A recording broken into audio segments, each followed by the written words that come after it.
Yale has come back from the brink and is looking to put this one into the history books. That's point for Yale. Carolina finally pushed one through Sterling. Brown Sterling! Did you see that? Here comes a spike straight to the man! The man! The legend! His teammates help him to his feet. No! They raise him heavenward! He did it! Scores! He ascended through the air like a defensive angel! Hey, remember me? I used to make manga videos before I was horribly injured by base senpai. It knocked me out for, several weeks. It's been a while. While I was gone, a whole bunch of nonsense happened. I'm still not completely better. I gotta complete my my Demon Slayer recovery arc. But now I am well enough to be making videos again. So to get back into the swing of things, we are going to be taking a look at one of the biggest manga of the past decade, which just ended, Haikyuu. So Haikyuu is a sports manga written and illustrated by Haruichi Furudate, and it was serialized in Weekly Shonen Jump from 2012 to 2020. That's right, this was a long one. In fact, with it gone, the oldest series in Shonen Jump now that started in the 2000s is My Hero Academia. Okay, so Haikyuu takes place in Japan and follows our young protagonist Shoyo Hinata. One day, Shoyo is on a bike ride and he notices a TV report showing off a high school volleyball game. The team for the high school Karasuno has made it to the volleyball nationals, this massive tournament which pits all the high school teams against each other. Only one can win. And you see, Hinata, he's a pretty big volleyball fan, but the huge drawback he has is that he's kind of a midget. Like, he's incredibly short even for his age, which makes it very unlikely for someone like him to, become a pro volleyball player, which is what he wants. But when he sees this broadcast on TV, he notices that one of the players on this high school team, who is dubbed the Little Giant, is also a midget. Very, very short and pathetic, but he's great at volleyball. And this gives Hinata the push he needs to, want to actually start pursuing volleyball. So he gets together with a bunch of his friends who don't play volleyball and decides to make a team with him, enter a tournament, and, they're terrible. They get completely destroyed by another middle school's team featuring the man himself, Tobio Kageyama. This guy, he knows his shit. He is a very, very good volleyball player. He's also a huge dick, and Hinata gets very pissed off that he loses to this guy. So he's like, you know what, man? Fuck you. We're rivals from here on out, and one day I'm gonna beat your ass in volleyball. And Kageyama's like, excuse me, what? So the next spring rolls around, and Hinata is a brand new high school student. The high school of his choice was Karasuno, the school that years ago had the Little Giant play on their volleyball team. And Karasuno's team was a pretty big deal just a few years ago. Like I was saying, they made it to the national tournament, which, in itself is a very, very, prestigious feat. But as the years went by, Karasuno's coach retired, a bunch of their, star veterans also retired. And now the team is kind of a shell of its former self. Hinata goes to join, and not only does he discover a team that seems to have given up, but he also discovers, oh shit, Kageyama's here. That's right, the douchebag who kicked Hinata's ass last year. While he wanted to get into a school with a better volleyball team, he ended up having to settle for Karasuno,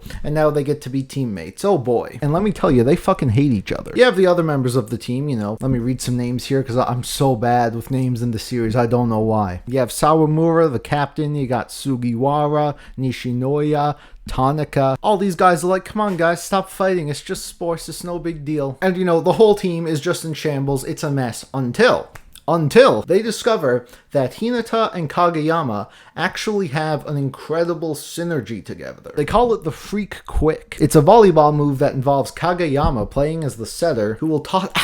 Like I said, I'm still recovering, folks. Holy shit, ow. Tosses the ball over to Hinata. Hinata yeets it over the net at an incredibly fast velocity, and they're like, hold up.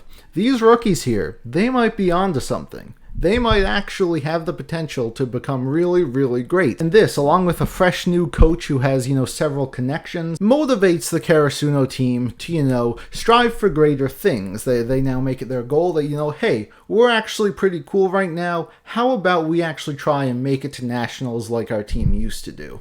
Let's restore the glory of Karasuno High School's volleyball team. And that is essentially the entire story of Haikyuu. A few things I want to say going into this. This was, of course, my first sports manga ever. I've never been a sports person, even growing up in Canada with a whole hockey family. It was never my thing. Which is why it took me so long to get into Haikyuu. Because I'm like, volleyball? What the fuck even is volley? I don't care. You hit a ball around? Who gives a shit? So I went into this series completely blind with the sport of volleyball. Didn't know anything about it, which is why it's so impressive that this story left such an impact on me. Haikyuu is essentially non-stop volleyball training and volleyball games. There's pretty much nothing else to this series. There's barely any, slice of life stuff, hanging out with the students at school, barely any of that. Anything we see about the characters and their personal lives often always revolves around volleyball. And I have to say, it's kind of fucking amazing. Like me, you do not need to know anything about volleyball going into this. Now, there's a lot of rules, a lot of different positions to remember. Even after reading the series, I still don't know like every single detail about volleyball. But the series does a good job not making it boring. It doesn't just dump all the rules on you right away, because it doesn't really make sense to do that, because all these people already know how to play volleyball. So as they play and as they talk about the game, as you get commentary on the side, you start to learn the game very well, and it makes the matches a lot more engaging. Just knowing everything that's going on, being able to, predict things, being able to, when people do like a great strategy, being able to understand that. All this information is very well delivered in this series. And man, is it crazy. Once you know what's going on, it is just non-stop intense volleyball action. It is game after game, non-stop. We get to follow all these students, see how they all develop their skills, how they grow over the course of this school year, their journey to nationals, if they can make it to nationals. Because this isn't really a predictable series at all. It's always very unclear which teams are going to win. Karasuno goes into all of these tournaments, all of these, practice matches as the underdog. A lot of people haven't heard from them in a while. Their team really fell off. So all of a sudden they're playing against these very strong high school teams, and you never know what to expect. You never know if Karasuno is going to pull through or not. You never know if they're going to get their ass beat. It's always a huge relief when they win. There's such amazing highs of excitement and emotion, and when they lose, it can be such a devastating blow to not only the characters but the reader too. But the writing of these games is all done so well. Nothing ever happens that feels unrealistic, like it shouldn't happen. Some games go on forever. The characters get tired, they get slowed down. It all just feels very grounded and realistic, like you could watch an actual volleyball match where all of this stuff plays out. And that's just another reason why it was so engaging. But here's the thing, if it's all volleyball matches, you're probably thinking, well, does it get repetitive? Does it get boring? No, not at all, because the characters are always training and they're always learning new skills. They're learning from their peers, they're learning on their own, they're learning from, veterans they talk to. So you're always excited for the next game to see them use all of these new skills.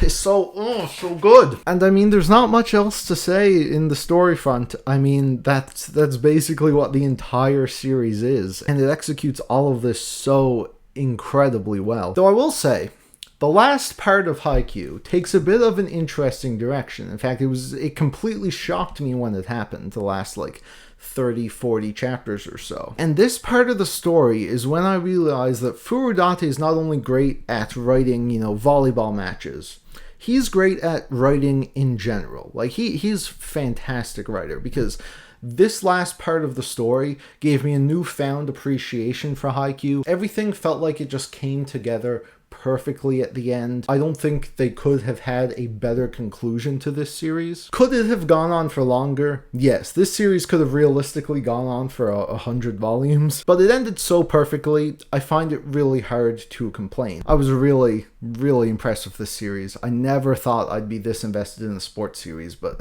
goddamn. Anyway, let's talk about the characters. Hinata, at the start, he might seem like your pretty standard shonen protagonist. His main goal to join a high school team, go to nationals, beat Kageyama at some point. But as he matures and he becomes better at volleyball, he starts to become a really interesting character. He's very determined, very high-strung, very naive, but it's these character flaws that make his story so endearing, and you really want to see this guy succeed. Kageyama proves to be a great rival for him. He's definitely a huge dick at first, but because they're team members, because they have to work together, they eventually start to develop a friendship, while, still being a fierce rivalry, and it's all really fantastic. The other team members are great too. We focus on them a lot throughout the series as they develop their skills. The third years in particular have a very interesting dynamic, because they basically lived through Karasuno's lowest point. At the start of the series, they've almost given up because their team has been shit. So the pressure's really on for them, because now they're like, okay, we have these great rookies, now let's try to actually do something about this team, because this is their last chance to do something. So especially you're really rooting for these guys to succeed. And of course, it's not just Karasuno's team we get to know. You also have Nekoma, which is another high school, which for the longest time has had a fierce rivalry with Karasuno. They kind of fell off as Karasuno's team fell off, but that rivalry is sparked up again in this series. We get to learn a lot of the characters on that team. Again, really, really fantastic. And it's not just Nekoma. We get a whole bunch of other, like pretty much every team we fight, we get like an insight on all of these different characters, and pretty much all of them are fantastic. You obviously can't spend so much time with these characters as the main team, but a lot of them left such an impact, especially characters like Oikawa. Oh man, this guy isn't really in the series all that much, but whenever he is here, whenever he's on the court, he's just such a massive presence. Very, very fun character. And seeing the rivalries of all of these teams all come together, so good. To the point where it can be kind of disappointing when the game ends and you're like, oh, I guess we won't see those characters for a while now. But like I mentioned, the ending really brings it all together, really pays off. Like, I wasn't disappointed with how any character arcs ended. God, there's so many more too. Like their coach, who I mentioned, he's fantastic. You know, they have their advisors, their managers. They're just all so great, man. Now, when it comes to a sports series, oftentimes to be engaged with the match, you need to count on some good art. You need things to be spicy, to have some impact. And oh man, is the art in Haikyuu unbelievably good. I'll get this out of the way first though, I'm not a huge fan of Furudate's character designs. They are fine, but sometimes I do think, you know, faces and stuff can look a bit odd, even on like the really important pieces of art, like the volume covers. Like, what's going on here, my dude? But overall, that's a very small nitpick, because the main star of the show is the volleyball games, and holy fucking shit. I guess when you're drawing the same type of environment over and over again, you start to perfect it, because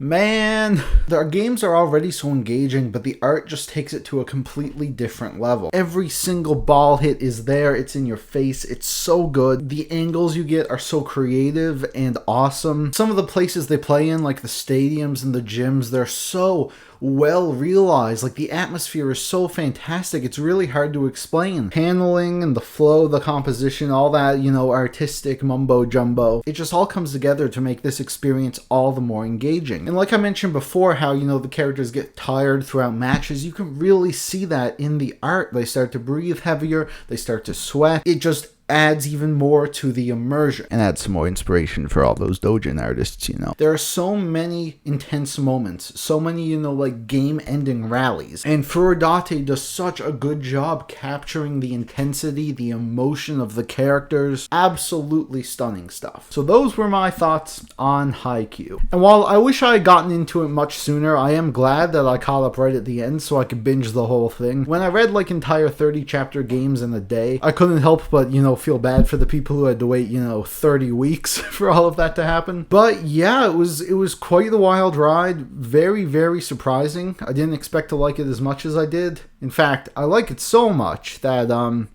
I really going to do this? Am I feeling that generous? 10 out of 10, baby. I can't recommend Haikyuu enough, even if you don't give a single shit about sports. Remember, I didn't. I still don't really, but this was just so fantastic, so engaging. The characters, the art, everything about this series, I absolutely love. And if you also want to jump into Haikyuu now that it's all over, well, thankfully it's quite easy to do so. All 402 chapters are available on the Shonen Jump app. Of course, it's just $2 a month and you get the entire thing. Viz has also been releasing the volumes in English for a while now. I believe 39 are out. There's going to be 45 total, so that's almost done as well. Then you have the anime, which is a fantastic adaptation of this manga. It's on season 4 now, which is still only like halfway through the series, so hopefully, you know, it can continue for many more years. I've seen a good bit of the anime, and it's a very, very solid adaptation. A lot of really smooth sakuga, a lot of great moments. I think, you know, the art style for the characters is a bit better in the anime, although I don't really think it has the same impact as the manga, which is why I do prefer the manga a little bit. But this is one of the cases where the anime is so good, if someone wants to, you know, watch that instead of read it, I'm not gonna complain. I would usually give alternate recommendations, but I don't really have much to say because this is the only sports manga I've read. So instead, if you want to recommend me some, I know about Slam Dunk, you don't have to mention that, but you know, if there are any other series similar to Haikyuu where you don't need to know about the sport going in, where there's just fantastic characters, fantastic art, I'd love to hear about it. And I'm actually going to be reviewing a sports manga next. Kind of. It's like, I guess it's technically a sport. It's Kengan Ashura. I'll see you guys then. 子供なのね夢を追って傷ついて嘘が下手なくせ